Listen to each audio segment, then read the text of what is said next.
Welcome to All Bodies on Bikes, the podcast, where all bodies are good bodies, all bikes are good bikes, and all rides should be celebrated. All Bodies on Bikes is a movement to create and foster a size-inclusive bike community. So join your hosts, I'm Maggie. And I'm Marley. As we explore the complexities of the biking world, help us break down barriers and create the world that we want to see. And don't forget that all bodies really means all bodies, not just larger bodies, but bodies of all sizes, ages, races, abilities, genders, sexualities, and beyond. Come along for the ride.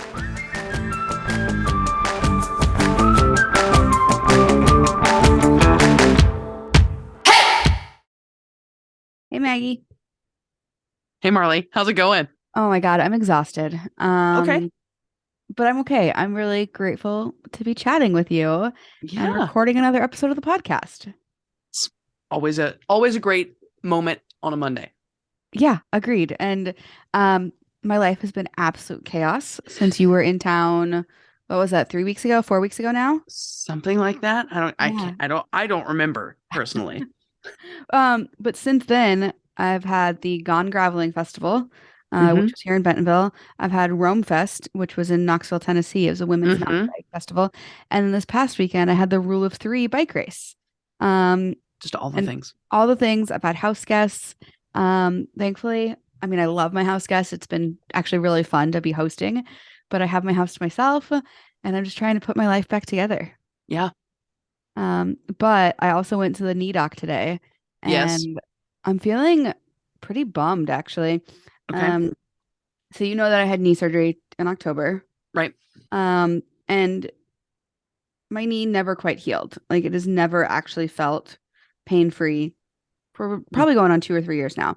And the surgery helped a little bit, but I think I might have gone out too fast afterwards because I was told, let pain be your guide. It turns out when you've lived in pain your whole life, it's really hard to let pain be your guide because you just get used to it. Sure. So I had an MRI, I think it was last week, and the results came back, and I went over them with the doctor today. And I'm probably gonna start crying as I talk about this because I'm just so freaking frustrated. Basically, I have no cartilage left in my knee, which is essentially arthritis. He thinks the ligaments are fine. Apparently, it's hard to tell with like a post-surgical ligament because when they do the MRI, I learned a lot about MRIs today. So many things. But basically, they can't tell if it's like just post-surgical changes, so like what they went in and did, or if it's if it's a re-injury or something.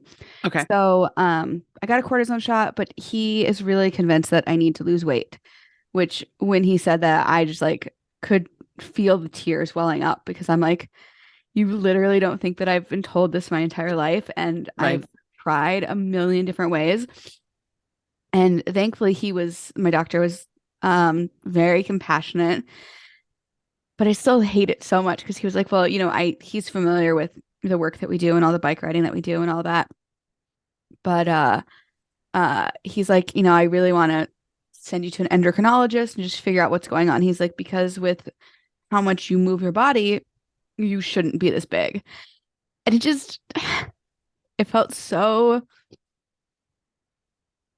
shitty, I guess. Yeah. Because it's not like I don't think those things all the time. I think about, sorry, you probably weren't expecting this on the podcast today. You're fine. I mean, you're not fine, but it's fine that you're saying the things and feeling the feelings. Thank you. Yes. I often, keep my emotions really close, and I think I'm just at the point where I'm exhausted and they're all coming out. Anyway, long story short, he wants me to lose like 100 pounds because that would take a lot of pressure off my joints. And I get that, but it's like, what do you think I've tried to do like the last 20 years of my life before within the last like 5 years, kind of coming to a place of peace with my body? So it's very frustrating to hear. And I'm just kind of sitting with that of like, damn it. Like, I guess it makes sense from a physics perspective that the more weight you have, the more pressure, gravity, all that stuff. But I hate it. So yeah. This is not what we were intending to talk about today. That's not, but that's okay. It is We okay. we usually just kind of follow it wherever it goes, and this is where you're at. So Yeah. And thankfully we don't have a guest today, so we can just kind of get through these tears. yeah, But we do kind of have something fun to talk about. Um, yeah, and that's events. You know, because you've as I done all was of them in it's the past true. month. Oh my God, in the past month, gravel, mountain Yeah, biking, kind of community building. And then this past weekend was a all of the above race where it's called Rule of Three. And there was like 12 miles of single track, probably 10 miles of road, and the rest was gravel. And we nice. did it all on gravel bikes. And surprisingly, my knee actually felt okay. It's really weird. It's like once I get moving, it feels fine. But it was Mm, by far my longest 44-mile ride of my life. Um, okay, sure. it took us almost 4.5 hours to do the first 12 miles. Wow, Yeah. wow. Okay, all right. It was one of those days. Yeah, But I mean, it was kind of fun because I was doing it with a team. So I had Susan and Kate from Ground in Nebraska, which if you haven't heard of Ground in Nebraska, it's an amazing gravel festival in Nebraska coming up the last weekend of June. Entry is still open or registration is still open, but it's a real community driven gravel event. yeah. And so we were on a team together and Susan was having some issues with cramping. It was a hot day. It was a Oh, very yeah. challenging course. And so she ended up dropping out around mile 12. And then thankfully from there, we were out of the single track. So I feel so bad. Susan really did like the hardest part of the race. And then after that, it was like beautiful country roads. And Sure. we got chased by a pack of pugs, which if you Okay. All right. we were on like this incredibly rural road in Missouri and this pack of pugs and we all we could do was laugh because like they chased us for maybe 10 feet and then Yeah. they all just got tired and started breathing really hard. Hmm. How many pugs are we talking? I need to know this. Five. But okay, yeah, great, Well, it was a great. pack of pugs. Yeah, pack of pugs. Also, I want that on a shirt. A pack of pugs. Yeah. Just a Well, pack of pugs. it's kind of have you ever been chased by dogs out Hmm. riding? Oh yeah, It is scary. it is. Yeah. Especially, I don't know, like I have one route that I love to ride the most, and there's an there's a border collie that has some sort of invisible fence, and him I really love because he'll like run parallel to you, but he Oh, can't nice. come to you, and he doesn't bark, he just runs. He's really sweet. But there's also an Australian like sheepdog towards the end, and sometimes he's on a chain and sometimes he's not on a chain, and you don't know until you're riding by and you hear the barking and you're like, is it getting closer? It is getting closer. I need to pedal faster. Mm, So yeah. that's the when they can do the sneak attack on you is the worst part. Oh my God, it's so scary. Um, down here in Arkansas, we're often out in really rural areas and Yeah. you hear these stories. And thankfully there's a pretty good network of folks here. And we kind of have a Slack channel. Not kind of, we have a Slack channel that a lot of us will communicate on. And folks will say, like had a dog encounter today and people report it, but I don't know if it really does anything. Yeah. So, um, but yeah, I did Rule of Three. It was epic. It was fun. It was a really interesting format. So they had solo 100 mile, team 100 mile, solo 50 mile, and team 50 mile.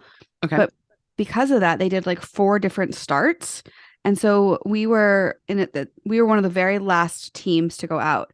And we didn't start on the course until like 10 o'clock in the morning, which Mm, meant we were out there in the heat of the day.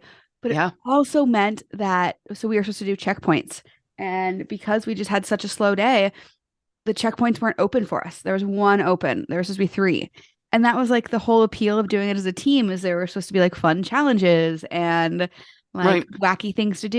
Yeah. So it didn't necessarily feel very good to not have those be there. Yeah. That's fair. Yeah. But because I know how like my friends that I rode with were kind of like, oh, this has been such a day. And I was like, this is kind of what I was expecting, to be honest. And so we had plenty of food. We were fine. We made the best of it. Yeah. But definitely would have been nice to have those aid stations there. Yeah, for sure. I feel Um, like, and I know because I think we've talked about this in person. I think we've talked about it on the podcast before. But like, I understand that a lot of aid stations are volunteers and stuff, but like, we need to figure out a way to make sure that volunteers are like, no, I'm going to be here like the whole time. Yeah. Plus, We were talking about that because it yeah, really is like we're so grateful to the volunteers for being out there. And I've done it. It is a thankless job and it's hard and it's hot and it's often boring. Um, and so like I don't fault anybody for wanting for to pack sure. up and go. Like it took us a genuinely long amount of time to get out there, but it still didn't necessarily feel good, especially if they're going to have us start 2 hours after the first part of the race Oh, goes yeah. out. Like I think those aid stations really need to be out there till the very end, if Yeah, possible. absolutely. And it's not like we were out there at night. Like we rolled through the aid station at probably 3 p.m. Like Oh, yeah. they probably should have anyway. I don't need to beat a dead horse. No, that Well, doesn't do a lot of good. God, it doesn't. Although Turns maybe out. it gets some of my anxiety or aggression out. I don't know. I mean, Uh, that could be helpful.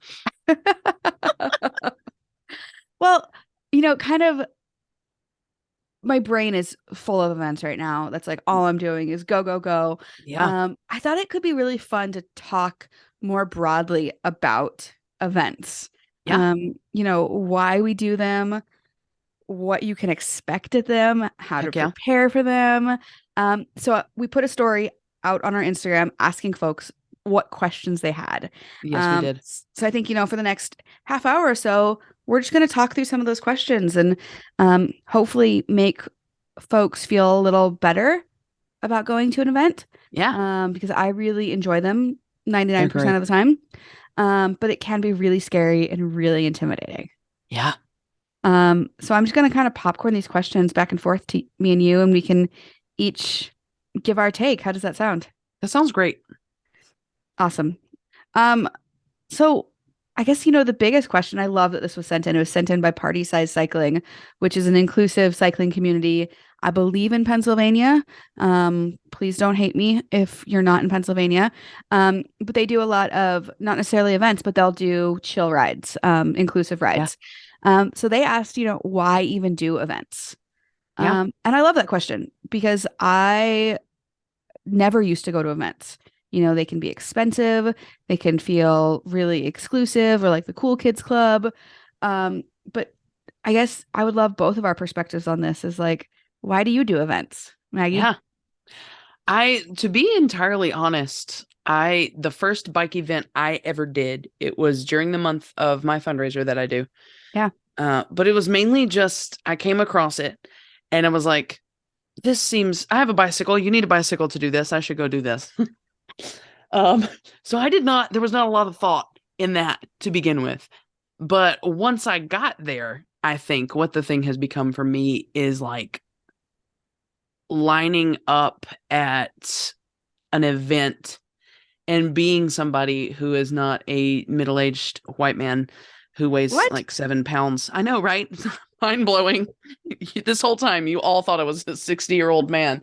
But like lining up at the start and being somebody that looks at least a little bit different, being somebody who's larger bodied and female and all the things, like to me, it's just I'm gonna go break it up. Like you guys came here for a very specific thing. You got one thing on your mind, and I'm gonna walk in, and you, at least for the first second that you see me, have to be like, oh, look, somebody else does this too. Mm, And then the other thing is, I think both people that bring people with them to the start line, or I've done several rides through like rural areas. So you see, like, you pass yards full of kids out playing, and they've seen, again, all the middle-aged men in their lycra, like speeding past. And then, like, 2 hours later, here I come up the same hill on a bicycle. And especially when I see younger girls at the start line or out playing when we're riding past them, I don't just like to break it up for the people who are also there to do the event, but to people that are watching it and being like, it's so cool that they do that. yes. Thinking that there's at least a small possibility that they see me at the back of the pack and they can go, oh, maybe I could do it too if I want to. Yeah. And I then oh it's sorry. just a community. I haven't ever, as of yet, regretted going to an event. I at least have one interaction at everything I've ever been to with somebody where I'm like, this was a good day. Like this was the reason that I Mm, came out, was to have a conversation specifically with you because we were both kind of coming from the same place. yeah. Yeah. Those are phenomenal reasons. And that touches on a lot of why I do them too. I loved hearing you talk about, seeing kids out playing because that Yeah. really is one of my favorite things. Or like, this weekend we went by a lot of rural places and there would be entire families out in the yard waving at folks. Yeah. Um, and there is always that moment of almost recognition when they see the back of the pack come through and we look, quote, I'm doing air quotes here, but you can't tell that because Right. it's a podcast, like normal or what you wouldn't expect somebody to see Yeah. riding 100 miles or 50 miles. Yeah. Yeah, I mean, a big part for me, just like you said, is the community, connecting with folks that I only know on the internet or Yeah. have, maybe we've seen each other in passing or on Twitter or something. So getting to meet in real life is a really big reason why I do events. But probably my favorite reason to do events is like the curated routes somewhere that I Oh yeah. haven't Okay. ridden before. Mm-hmm. Um, Mapping is not my strong suit. I thankfully I'm sponsored by Ride with GPS and they are phenomenal for route exploration. Yeah. But there's, event directors and races often go through really special parts that you wouldn't go Yeah. to otherwise, private land that they know somebody. And so I think it's just a really cool way to see different parts of the world that you might not discover on your own. And at least for me, Absolutely. like if I saw some of those elevation profiles and I was planning out my own ride, I'd be like, nope, we're not doing that one. But when Yes. it's thrown in on a course, you don't really have an option. Yeah. Yeah, I think events can also just be a really great way to meet new people, to connect with people you haven't seen before, and just to broaden your perspective of what cycling is. Absolutely. I know I've talked about this a lot, but my first bike event was Bike MS. Oh yeah. And that was like a very road centric, people on fancy $10,000 road bikes. Yeah. Um, but it was cool to humanize that side of cycling, I guess, because I'd only ever seen it in magazines and like I don't have anything in common with these people. Actually, it turns out I do. We just might like to ride a little differently. Yeah. Um, okay, here's another good question. Okay. How do you find bike events? That is a good question.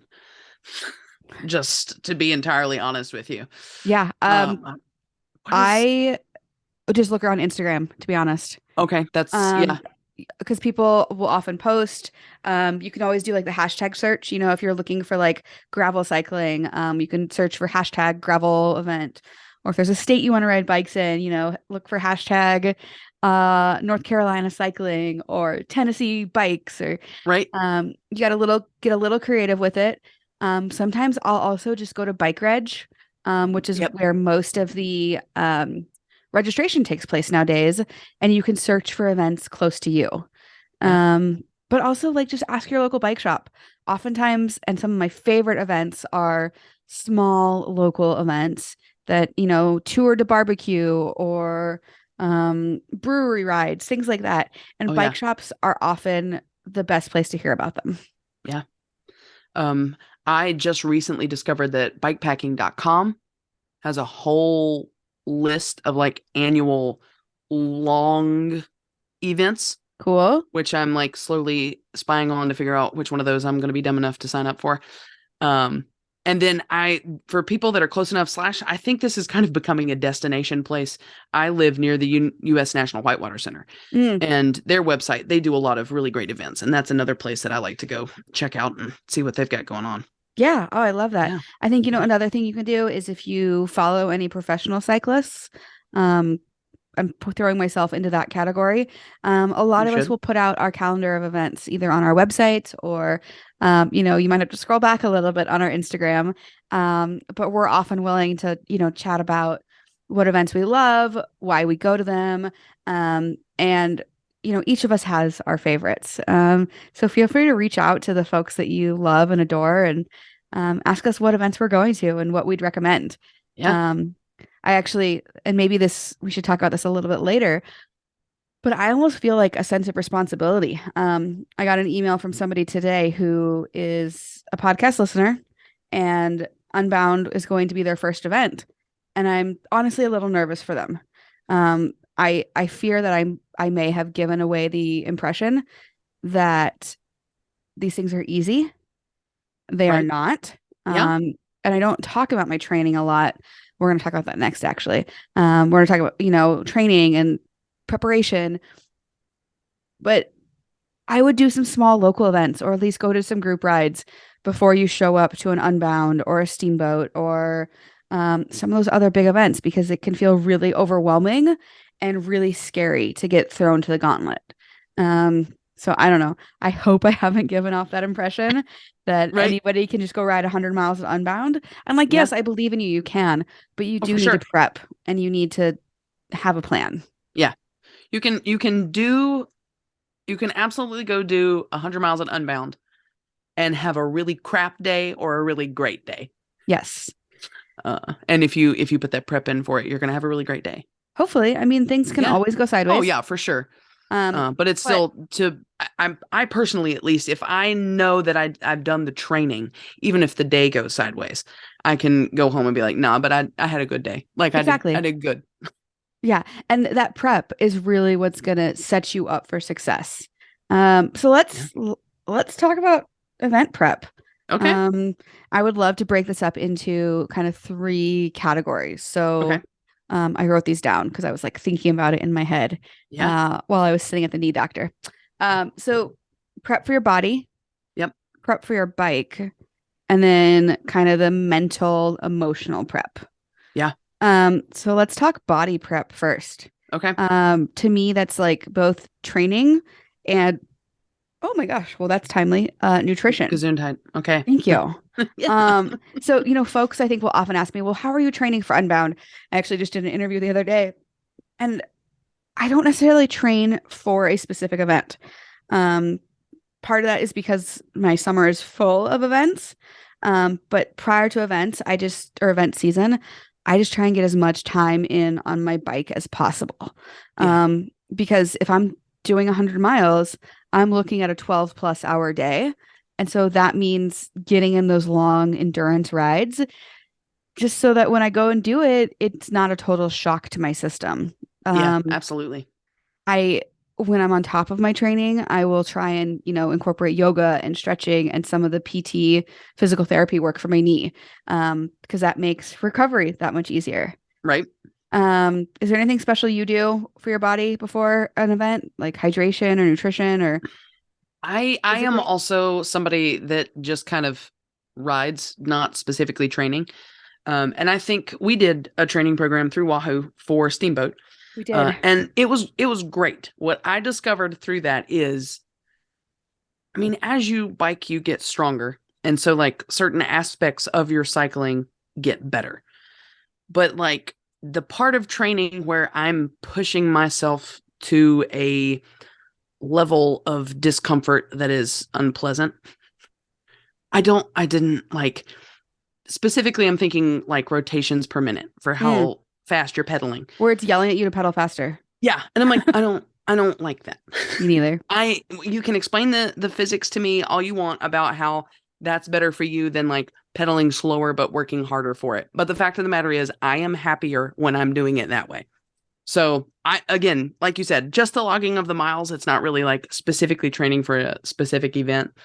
I probably spend more time thinking about nutrition and hydration than I do worrying about being able to do any of the biking that is necessary.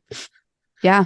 Um, so yeah, that's something that I think about a lot. I think I spent most of my pre-time for Steamboat figuring out how I was going to have enough water on my bike. Mm, Um, so, and then yeah, I usually break it down by the hour for snacks and then pack 5 extras yep. Yeah, I because love that. who knows? And huge advice here is train with the food you're going to eat on race Mm-hmm. day.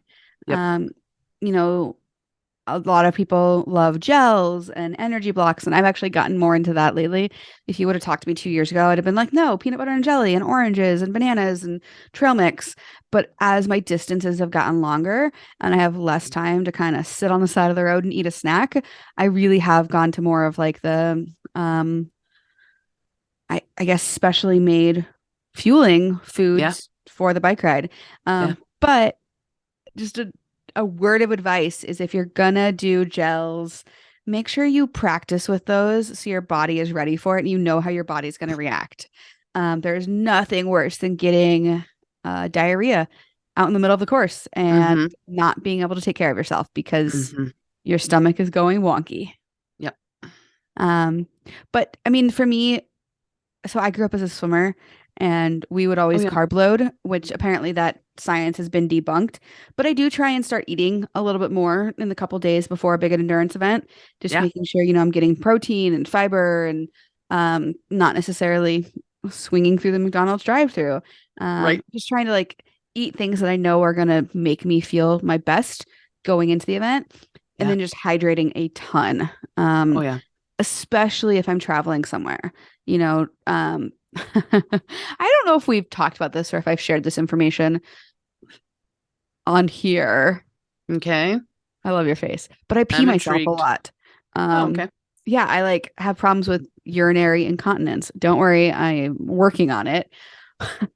But what that means in relation to this is like if I'm traveling somewhere and I'm driving, especially, I have to be really careful about hydration versus, stopping every 10 minutes to go. It's not that bad, but stopping all the time to go pee. Yeah. Um, and so just trying to be hyper aware of that. And um, I don't know. I think the hardest thing for me, nutrition and fueling wise, especially if it's an early morning race.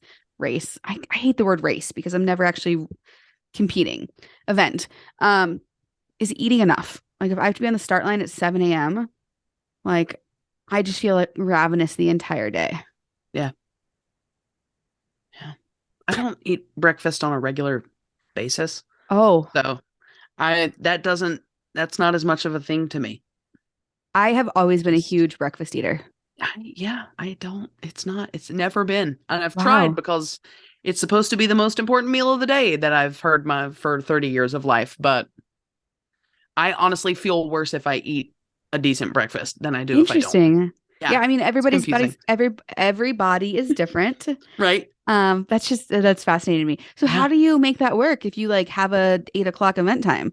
Are you just like trying to shove things in your face so that way you have energy to ride? I usually will have some kind of fruit. Mm, And then I have on my cycling computer, I have a timer, and every hour it goes off and it says you need to eat something. And mm, that is one thing that I do religiously. The minute that timer starts, I'm eating something. yeah. So if I can keep up with it on the ride, I'm usually fine if I don't have much beforehand. But Interesting. Yeah, yeah, it's funny. I used to have my Wahoo set up to remind me every half hour to eat, even if it was just yeah. like a little something. And then I tied it into my heart rate monitor. And so I think we've talked about this, but like every 100 calories, it now pings me to remind Oh me to eat. wow, And I that's found that cool. like I love that because it really Yeah. takes into account the work that I'm doing. Mm-hmm. So if there's a particularly hilly start, it'll tell me to eat every 10 minutes. Yeah. So I found that to be really, really helpful. But Yeah. this That's weekend I cool. wasn't wearing a heart rate monitor. And it was kind of cool. I've like gotten the habits ingrained enough that I continued to eat. Even through the single track when we were walking, it seemed like every 100 feet we were walking a section of it. Just reminding myself to eat Yeah. constantly. Yeah. So, um, okay, so we've covered our body. Yep. Let's talk about bike prep before an Bike event. prep. Yeah. I'm notorious for not doing this, which Okay. is really sad because I have I have the most beautiful Cannondale bikes. I just tend to ride them so often that I don't even think like, oh, I'm doing a 100-mile ride this weekend for a race. I need to make sure everything's good to go. It's just like, Yeah. cool. Did it work well last time? Great. Then it'll Um, be fine this time. and most of the time it Yes. is. Yeah. But do as I say, not as I do. Mm. Um, you're going to want to make sure that all your parts are working. Yeah. Make sure your brake pads are fresh. There's nothing worse than getting out there and not being able to stop, Mm-hmm. or fearing that you're not going to be able to stop because you want to go down those descents fast. Yeah. Making sure all your gears work. Right. And Yes. be good to your bike mechanics. Take it in like 3 weeks, a month before the event. Right. Because especially right now it's busy season. Depending on the bike shops in your town, they could be backed up a couple weeks, Yeah, especially if you need a full overhaul. They might need to order parts. So take it in a while before the event. absolutely. Have them do a tune up, check your brakes, check your sealant in your tires, all of those things, and then take it for a ride before the event. Yeah. Um, you know, we often call it a shakedown ride. Um, we call it that for a reason. Like you Hmm. want to make sure that your bike is in good working order. So make sure you do that before the event. And I would recommend long before the event, Yeah. not long, like at least a week or two. So And if you're doing a longer event, you're gonna have some bags or some extra gear on your bike. Do rides with all of the things. Do rides where you've got all of the stuff that you're gonna have on the ride. You're as loaded down as you're gonna be on the day of, so that you know what that feels like. The first time somebody told me to do that, I thought they'd lost their mind, and then yeah. it was for a bike packing trip actually, and I got on Wait, the did you bike and get that started. advice from me? No, I did not. Oh, because that's advice I always give is load up your bike and Yeah, take it for a ride because it's going to yeah. feel way different. Yeah, and it does. I kind of thought I was like, it's not going to be that different. Okay, um, learn from me. It's going to be that different. Okay, so yeah, yeah. I think the biggest thing that I don't, the guy that owns the bike shop that I go to, who's a very good friend of mine, um, I was talking to him. I was like, Lou, like, what are the key pieces of like tools that I need? And he was Yeah. like, Maggie, you got to get a chain checker.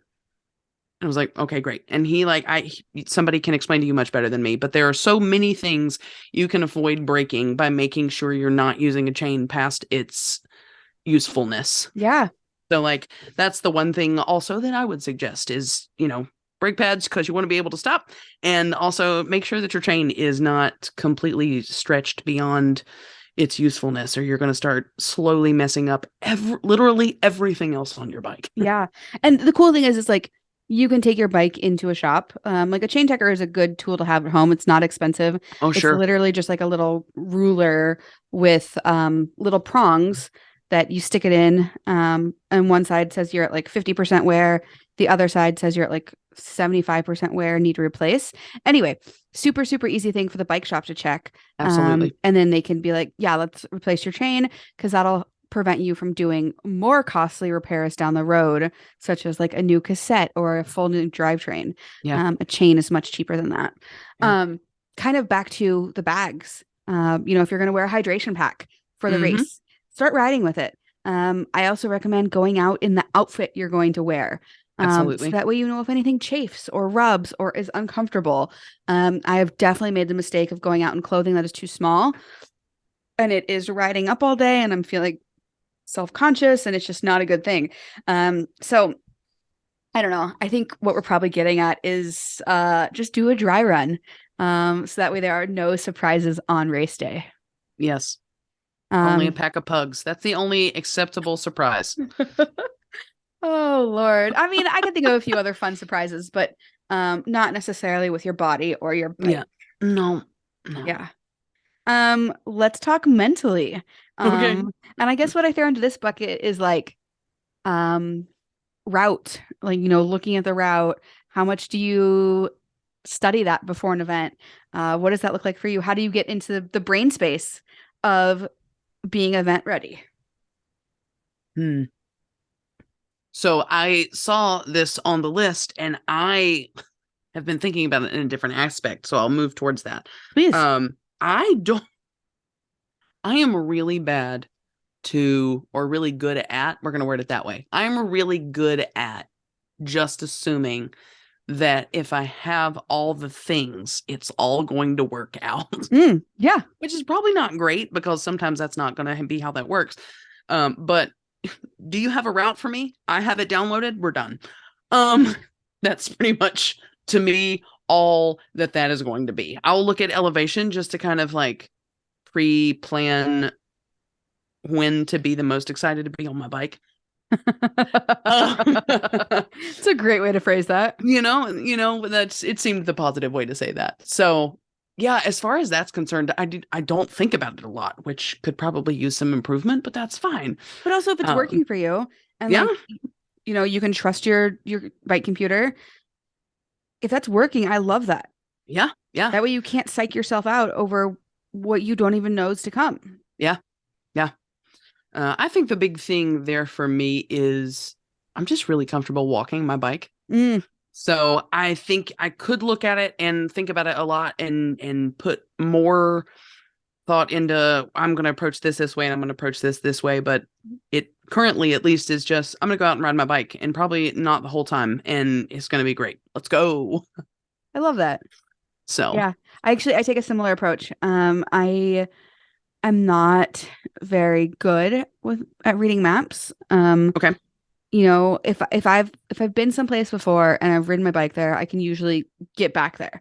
sure. But if it's a whole new landscape and I don't have geographical markers for like north, south, east, west, I have no idea where I'm going.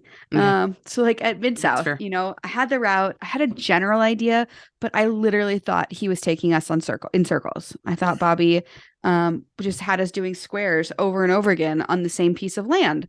Okay. Um, because I just get out there and my brain goes to a different place Mm-hmm. and I just ride my bike. So I try and at least be aware where the aid stations are at. Although, like we talked about, it doesn't necessarily mean they'll be there when I Right. roll up. I like to know, kind of the anticipated, um, I guess, terrain. If there's Yeah. like potentially a water crossing, or if there's potentially a really steep downhill. I like to know about those things, Right. but I don't necessarily like plan them out a lot. It's interesting. I was talking to Payson McKelvin, Yeah. super pro. He just had a really bad crash this past weekend, He did. I saw which is a that. bummer. Yeah. Hope you heal up fast, Payson. I don't know if you Yeah, we listen to do. our podcast, but um, and we were talking about Mid South, and he had a little sticker on his bike that and he did it with his coach, but it was literally like, mile 10, and it had all these symbols of like, and basically meant like, put on the gas, like, go hard here, mile 15, get the whole shot into the single track or whatever it is. And I have never ridden my bike like that. Right. I mean, No. obviously, Yep. we have very, very different goals and different tactics with when riding bikes. Sure. But some folks do that. They get way into the weeds and they love it. For me, I just like to go out and ride my bike and experience it. Yeah. Yeah. Yeah. Although, okay, so caveat here. If I'm Okay. like bike packing and not Mm. necessarily in an organized event, I do like to know where like the swimming holes are at, Oh, for or sure. if there's like a cool museum or something that I want to go to. Yeah. I will study the route a whole lot more for those kinds of trips than I will on just like a one and done event day. Yeah. That makes sense. Yeah. Is there anything you do to like psych yourself? I mean, I guess you kind of already touched on this. But just to psych yourself up mentally to get ready to be on the bike for 6, 7, 8, 12 hours. Yeah. So I think that's where I went for mentally. Okay, I just kicked everything. Um that's Hopefully kind of not where the I cat. went. Hopefully not. I don't Is there a cat in here? Oh Lord, someone broke in and left a cat. Um I spend a lot of time thinking about this. Like I know my brain pretty well at this stage of my life, and I know that I can pretty easily I get anxious really quickly, and if that starts I can spiral into darkness just as Mm, quickly. And so I put a lot of thought into big events almost always get their own playlist with very specific music. And then the other thing is I have another timer that goes off every 10 miles on my cycling computer that is like some of my favorite. They're not exceptionally motivational, but they are to me. um, just phrases that pop up on the bike computer so that if I'm currently spiraling, I see them and it just kind of like shocks me back into being present in the moment that I'm in. Even if it hurts, that's different than spiraling out of control into the deep darkness that exists in my mind sometimes. yeah, um, definitely. but yeah, Um, do you have any way to like, if you do get yourself into one of those deep, dark places, how do you pull yourself out? that is usually so. I again usually make very specific playlists, but I do not start them at the start of a race. Very rarely. Mm, I'll start just being very aware of my surroundings. And the first time I find myself really spiraling out of control, I'm like, okay, so it's time for music. and a And that's snack. enough. Yes, absolutely. Always time for a snack and a drink. Um, And for me, a lot of times it's time to get off the bike for a minute and like come to a standstill, Mm. because usually it's because I've gotten more focused on something that's happening on the bike or something that hurts, and just getting off the bike with the music and the snack and getting your eyes up and looking around and seeing whatever. 'Cause there's always something out there. There's always something, There's always something. even if it's just the view, but usually there's something crazy going on somewhere nearby. Um, and so, yeah, just resetting yourself in the moment that you're in. Not, I think that's the big thing, is like not thinking about how hard the last 10 miles was, how hard the next 10 miles is going to be. I've still got one more climb that I've got to do that's going to be really intense. Just getting back into the current moment is the most important part for me. That is such wise advice. I think, yeah, so many times I just get caught up in my head and have to remind myself, like, no, I am so lucky and so privileged to be riding my bike and suffering right now. Right? Like, Yeah. I love that. Just kind of the mental reset. Yeah. And it's like, I am having fun. Even if it does hurt a little bit and I'm tired and it's hot outside, I'm having fun. Right. And I have to remind myself, like, oh, I chose to do this. Mm-hmm. Yeah. Yes, I did this to myself. At Unbound last year, we were in that deep peanut butter mud, and this woman next to me was just in such a bad mental place. And I don't know if I helped or not, but I was like, hey, you paid to do this. Might as well make the best of it. And she just scowled. So I don't know. For me, it works to think about it that way. Like, I chose this adventure. It might not be turning out how I want to, but it's going to make a good story later. Exactly. Yeah. Well, cool. Let's move on to like race day. Okay. I know I have personally forgotten my helmet before. I've forgotten snacks. I have not had the route loaded. I feel like each time I go to an event, I get a little bit better about making sure that all the things happen. Yes. Do you have any tried and true ways to make sure you remember everything? So REI, who like All Bodies Sponsors All Bodies on Bikes. Thank you for the grant. We partner with them so much. They have saved my butt more times than I can really count. First of all, if you Google REI checklists, they've got checklists for literally any outdoor activity you could think of. And they've got one for mountain biking, one for road biking. I'm not sure they've got a gravel biking one yet, but I just kind of look at the road biking one because the gear is usually at least similar. And I keep it in a sheet protector. So I use dry erase markers every time I go out for a ride or an event and just repack. I've got one of their packing cubes. And I just go through and check off everything that I'm supposed to have, make sure that it's in my little packing cube. I clip my helmet to the packing cube, and then I know that all I have to grab is my bike in that one bag, and I may not have clothes for the weekend, but I'm going to have everything I need to ride my bike. I might need you to make sure that we share this checklist because okay. I have like a checklist in my head of like, these are the things I need for bike, these are the things I need for body, these are things I need for nutrition.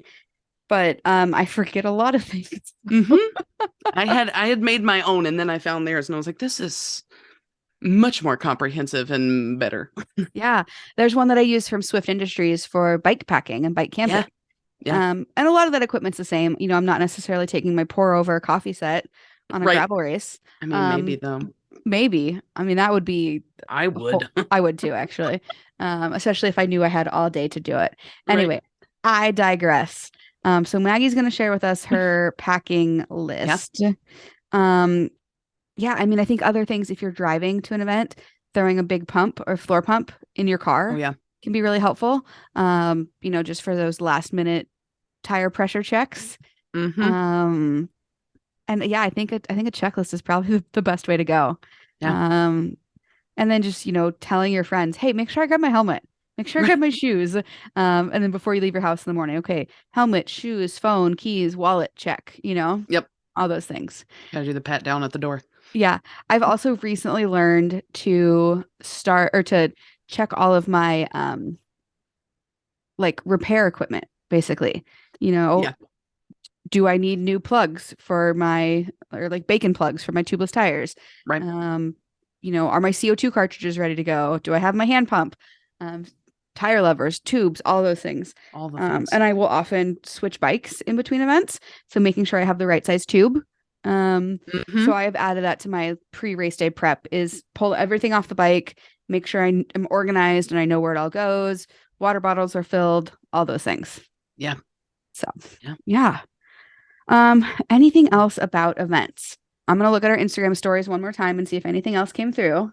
Okay. Perfect. Um, I think I like what you said about finding like a local, something more local. Group rides are great if you are very like event focused. Like if you really want to do your first event or an event this year, the local ones are cool. I think the next thing is just like sign up for one.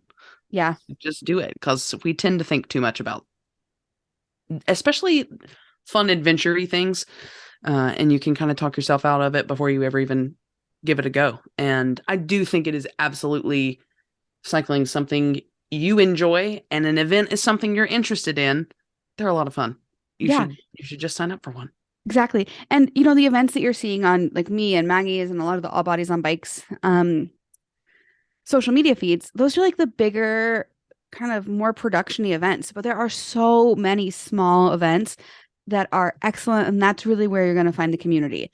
I Yeah. think about back in Seattle, there was a local community bike shop that did like a tour. I forget, it was a food tour, basically a tour to Oh, gardens, nice. and Yeah. they would just ride to the different pea patches in town. There's alley cat races, there's um historical bike tours. All of those really count as a quote unquote event. It's really just what you want to make of it. Like, Yeah. do you want to ride Seattle to Portland with 10,000 other people? Cool. There's an event for that. There's also RAGBRAI. You can do ride across Iowa, but there's also much smaller events. Yeah. So just because it's not necessarily on my Instagram feed doesn't mean that it's not worth checking out or getting into. The other thing is we talk a lot about gravel, but gravel is not the end all be all to bike events. That's You true. know, there are road rides, there's mountain bike, there's just community rides, there's cargo bike rides, there's family rides, there's everything under the sun. So we would love to hear what some of your favorite events are. Yeah. We would love to maybe come out and do them with you. Heck yeah. Just email us podcast at allbodiesonbikes.com. One of the last questions we got, I totally just forgot about it, was training plans. And I know we talked on this a little bit, but they specifically wanted to know, like, if I'm doing a longer ride or a longer race, how do I train appropriately? Mm. I don't know if we're the right people to answer that. Yeah. I don't, I mean, I think the thing that I learned when I first started riding is like you start riding and you do a 5 mile ride and you feel really accomplished. And then the next week you go out for, well, probably not a week, but something, whatever. We're going to fast track it. You go out the next week and you get to 5 miles and you're like, I can go farther. And you do an 8 mile ride. And then the next thing, you're doing like a 12 mile ride. Mm-hmm. And so I think there are training plans out there and there are people who can give you better, like scientific answers to your question. But the key, like, just go ride. Riding improves all of the things that you need for riding, all of the muscles, all of the stamina that you need. So just start someplace. It's the best place to start. Seriously, I remember the first time I Yeah. rode 10 miles and I thought I was like the queen of the earth because like Yeah. I'd never ridden that far before. And I think 2 weeks after that, I was going to ride. I had a 60-mile ride, my longest ride ever. Yeah. And one of my coworkers just said, all you're doing is riding 10 miles 6 times. And that's how I break up a lot of my long distance rides now is into chunks. Sometimes they're 5 mile chunks, sometimes they're 10-mile chunks. But my brain likes to think about it that way. And I think, back to what we said at the beginning, just as much time as you can on the bike, get that mobility work in, make sure your bike fits you well. Yes. That's me really key to enjoying your time and not getting an injury. And then, yeah, I think just going out and doing it and having fun with it, as much fun as you can. And the other thing is like, don't be afraid to quit. If Yes. you are Oh, having the yeah. worst day ever, first eat a snack, because you're probably not having the worst day ever. Right. But sometimes things do happen and you are just not feeling it. It's okay to quit. It's Yeah. a really good idea to have a friend or a significant other that can pick you up. Um, and don't beat yourself up about it. Yeah. Tomorrow's a new day and that's okay.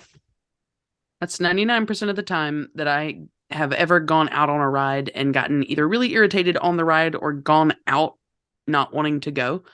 I come home really glad that I went. And Same. the 1% of the time that I come home not glad that I went is, first of all, a massive surprise. And second of all, I knew going into the day that I didn't want to go, but like to a higher reason. So yeah, if you are actually not having fun on your bike, you probably shouldn't be on your bike at that exact instant in time. Yeah, So trust totally. yourself and take care of yourself. Everybody take care of themselves. Yeah, Jeez. you only And get one one another body. while we're talking about it. Exactly. We've kind of covered this. Yeah. Maybe we should wrap up by talking about some of the upcoming events we've got going with All Bodies on Bikes. Heck yeah. I did not tell you we were doing this. That's great. Um, so as we mentioned a couple weeks ago, we have 11 chapters now, and they are continually doing rides. We add those to our website as soon as I find out about them. So actually yesterday, our Denver team just did their first gravel ride. It looked really, really awesome. Heck yeah. Coming up next Tuesday, our Albuquerque team is having an evening bike ride. Fantastic. So I think, it's getting hotter. Evenings are better, but I think they're doing about a 6-mile ride with a stop in the middle for ice cream. Yes. Western Massachusetts on June 4th is doing a pride ride. Nice. Yes, it'll be really fun. They're partnering with a local group called Shift Cycles. So that should be really fun. It'll be 5 miles. Oh, again, with an ice cream stop. I sense a theme here. Ice cream. So that's in Western Massachusetts. And then Chicago is doing a sculpture park ride, a 6-mile ride through the North Shore Sculpture Garden. That's fun. Yeah, I think I saw New York City is going to have theirs. I need to get that on the website. We will also have a presence at Unbound. So if you're coming to Unbound Gravel, look for the All Bodies on Bikes tent there. Yeah. Actually, if you're coming to Unbound, come out early on Thursday. One of my films, this is Marley talking, is part of a film festival, which is really exciting. Fantastic. It's with Meg Fisher, who was one of our previous guests. Yes. Her new film called High Road, and then another film with the Adventure for All team called Finish. So that'll be on Thursday, June 1st at 3 p.m. at the Fantastic. Granada Theater. I'll make sure it gets added to our website and our Instagram. That's free with a suggested donation, with all the proceeds going to All Bodies on Bikes, which is really exciting. Yeah. Because we are officially a nonprofit and can take your donations. Hint, hint. We appreciate everybody who supports us. Subliminal messaging. And then a couple other events we'll be at. We will, of course, be at Steamboat Gravel with a team of 14 amazing cyclists, plus some of our alumni. And then we'll also have a presence at Ragbri, which is the registrar's annual ride across Iowa. It's a big bike ride across Iowa. We'll be there with Shimano. And then I guess really exciting to announce, we will be at Rebecca's Private Idaho, which happens on Labor Day weekend. And we are hosting the Be Good Ride, which is their Saturday morning family friendly, basically their version of Shakedown Ride, and hopefully getting some of the proceeds from that. So, keep an eye out on our website, allbodiesonbikes.com/events. We keep the events updated there. Check out our Instagrams. That was meant to be plural because each of our chapters has an Instagram. Yes. And let us know if you want to do something together. Yeah.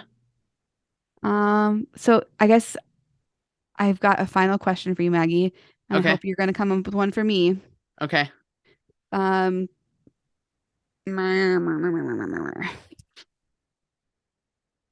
had a question, then I lost it, and then I forgot about it. Okay, what is your favorite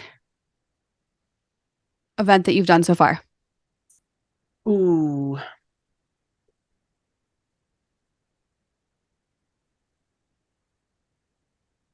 I would say, true story, I think I've got to go as far as the event is concerned. I've got to go with Steamboat. The group that we were with on our own was spectacular. The group that does the thing is spectacular. The other groups that were there were spectacular. The whole weekend on and off the course were just really spectacular. Today's episode is brought to you by the word spectacular. And so I just that stands out in my mind whenever I think of bikes now. Honestly, I'm thinking about Colorado. So, yeah. And then my question to you is, if you could like host an event, what would it look like? But most importantly, what would you call it? Oh my, you can't spring this on me. Well, I've been lucky enough to host a couple events in my day, and I really, really love it. I used to put on this women trans femme alley cat in Seattle called Moxie Summer Jam. Fantastic. That was super, super fun. And we had prizes for literally every single person who did the race. Because that's really important to me, is that, you know, everybody is working hard, whether you're in the front or the back of the pack. So I would love to kind of spread that. I also really want to put on like an all bodies on bikes event where we just ride bikes for fun and there's no real like goal or distance in mind besides to create community. But I have no idea what it would be called. Okay. You can't put me on the spot like that. All right. Next time. We'll discuss it. We'll discuss it next time. I will try and think about it. Honestly, I'll probably forget and you'll have to remind me. I'll be like, oh, I still didn't think about it. Yeah. Let's close it out there. My dog is whining to go outside. And yeah, my brain is just not here. There's something weird about crying at the beginning of a podcast. I mean, you know, something weird about crying all the time that makes my brain turn to mashed potatoes. So same. But we did it. We did it. This has been a great conversation. Absolutely. Thanks everybody for listening in. Make sure you subscribe or follow, whatever it's called. One of these days we'll figure that out. All the things. We're going Give us to a learn rating, one of these days. Send it to your friend and write to us, podcast at allbodiesonbikes.com. Yeah. And Peace go out out. and do an event. Yeah. Great. And let us know how it goes. Yeah. All right. Okay, bye. I'll talk to you soon, Maggie. Later.